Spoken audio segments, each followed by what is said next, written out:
Hello everyone and welcome to Delirious Gaming episode 35.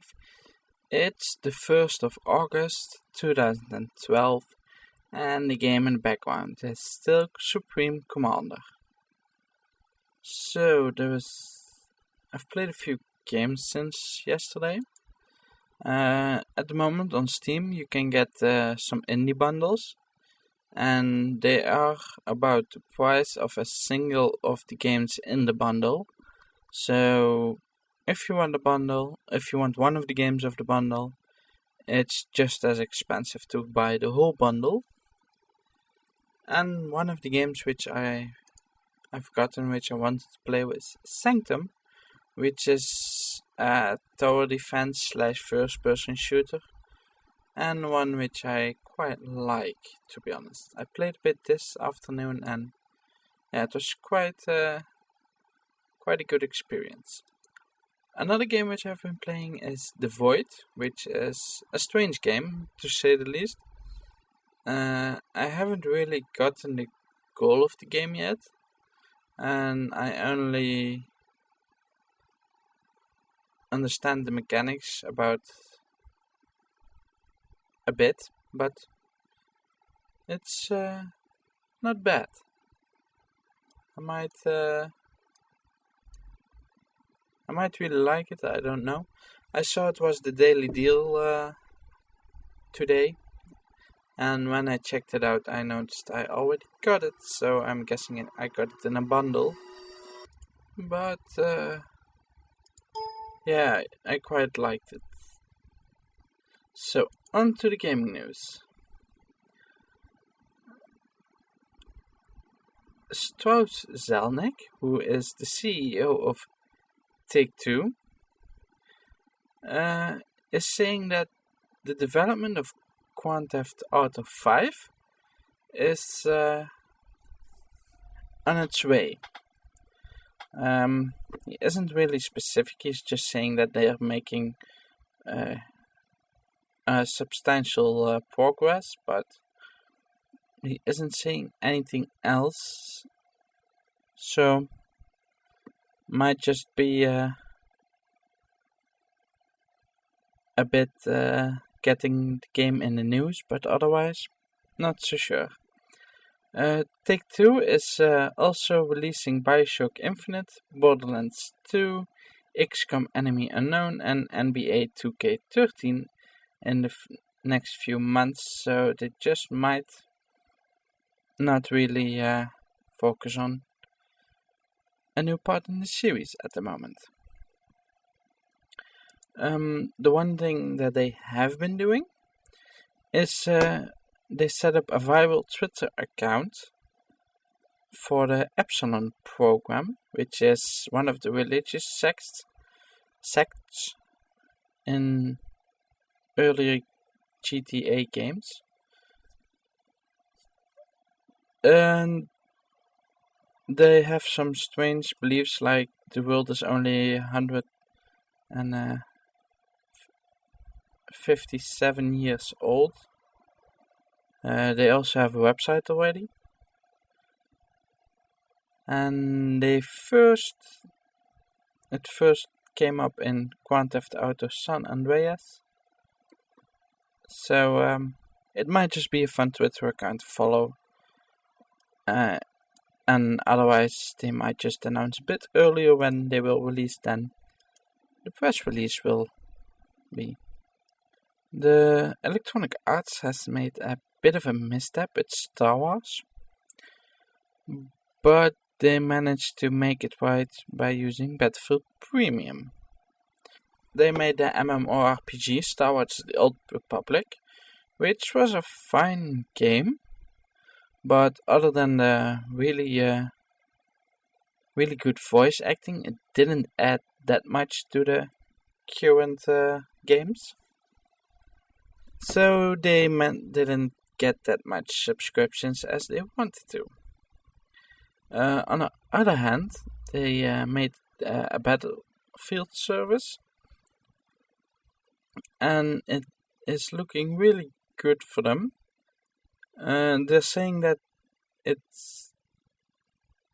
that EA Origin, which is the DRM of EA, has been installed on the PCs of 21 million people at the moment, which would be quite good, seeing as Steam, which is going on a bit longer and stronger, has about 41 million people who have installed it at the moment. So it might just be that at least EA is crawling back up out of the economic crisis.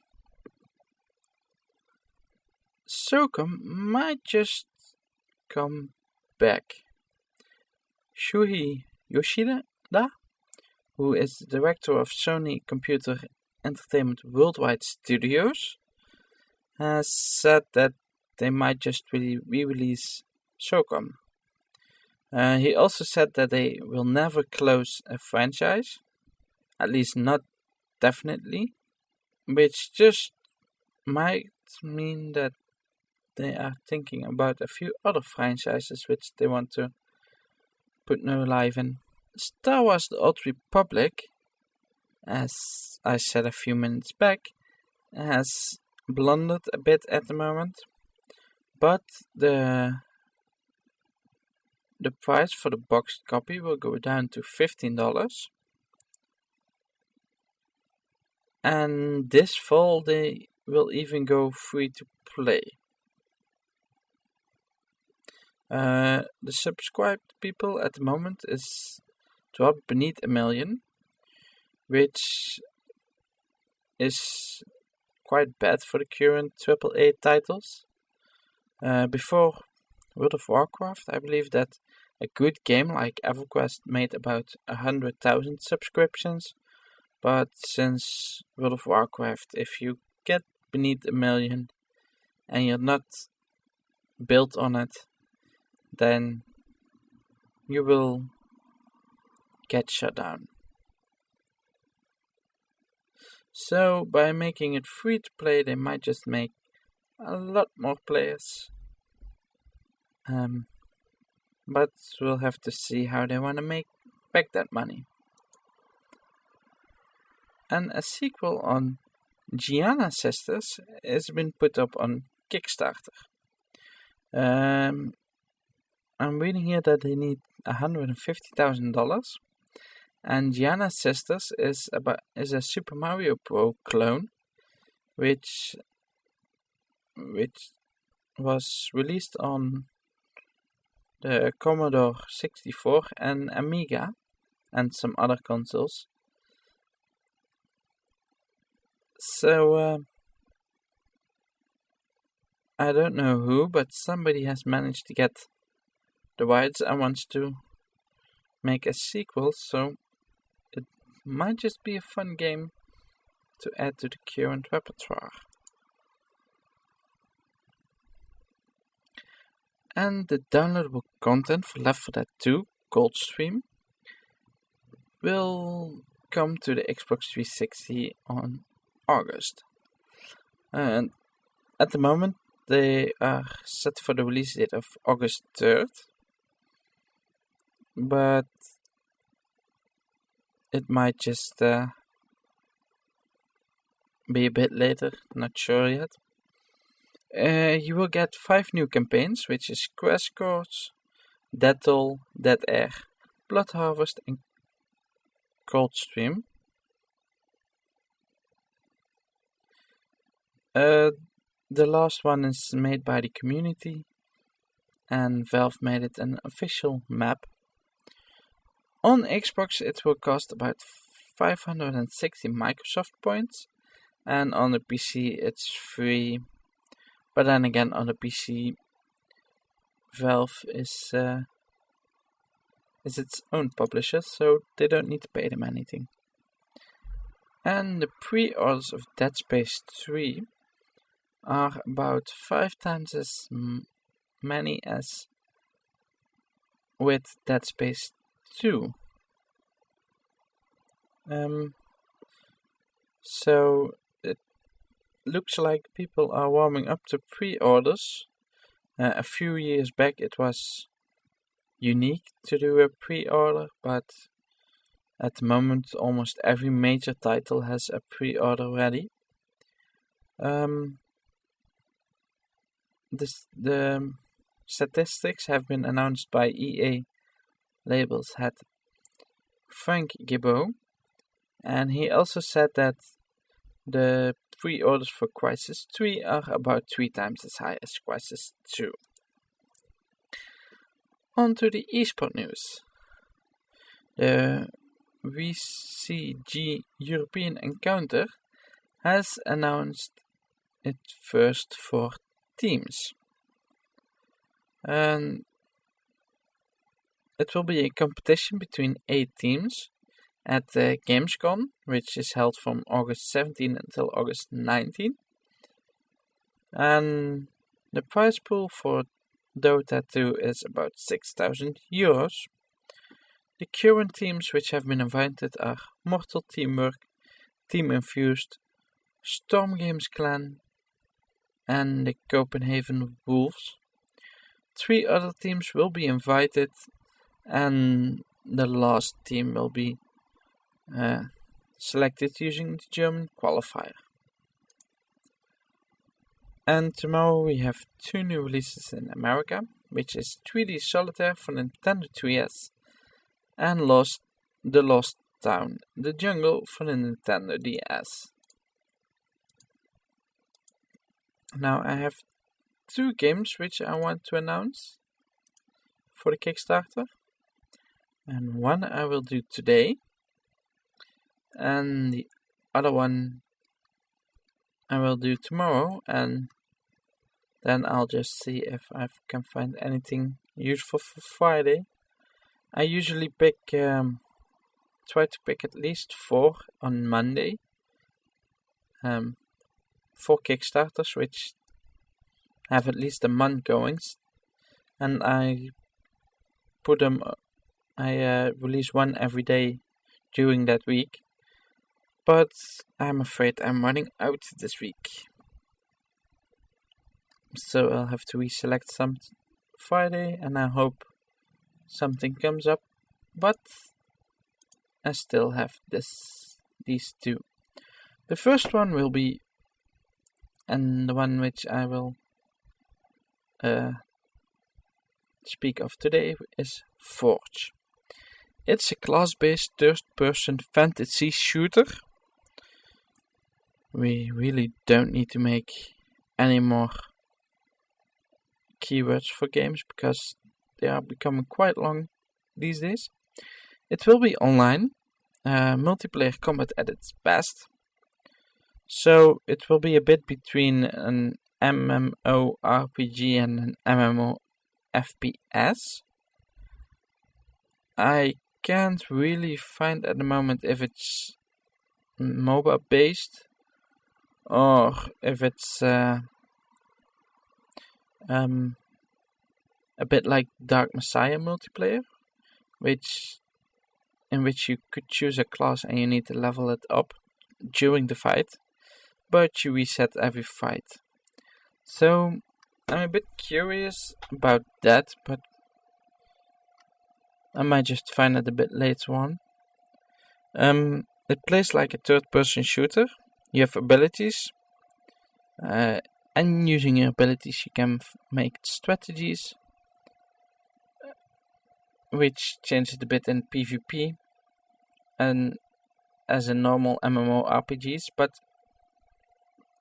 the game is built with focus on fun and accessibility. So people who grind 80 hours a week shouldn't get that big of an advantage other than skills which they build. So you don't really need to use a lot of time in it. They want to try to make it in AAA quality using the Unreal Engine 3. And you will get roles like Assassin, Pathfinder, Pyromancer, Shaman, or Warden, and they are working on a Ravager at the moment. Of course, it will have heavy focus on PvP. Their key goals are to make it class-based, MMO-style abilities. They want to try to even the playing field for all players. To make skill the only determining factor in victory or defeat. No grind. Meaningful progression and customization without violating any of the above. Yeah, at the moment they have 4 unique maps. So I'm guessing it's not a real MMO, seeing as you need to change maps. And that's about all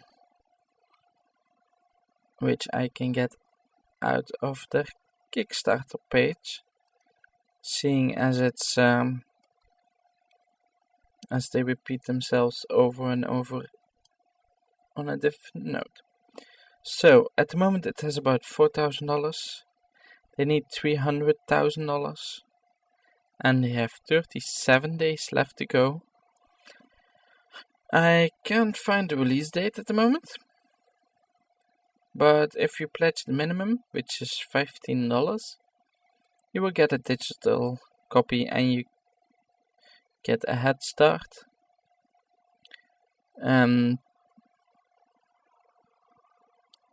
If I'm seeing the estimated delivery date correct, then they plan to release around November this year, so it's pretty soon. Now, that was all for today. If you have any questions, you can send them to youtube@healthwife.com. If you want to see the links, they are in a blog post. If you're watching this video on YouTube, the link to the blog post is in the description. And I'll see you guys tomorrow.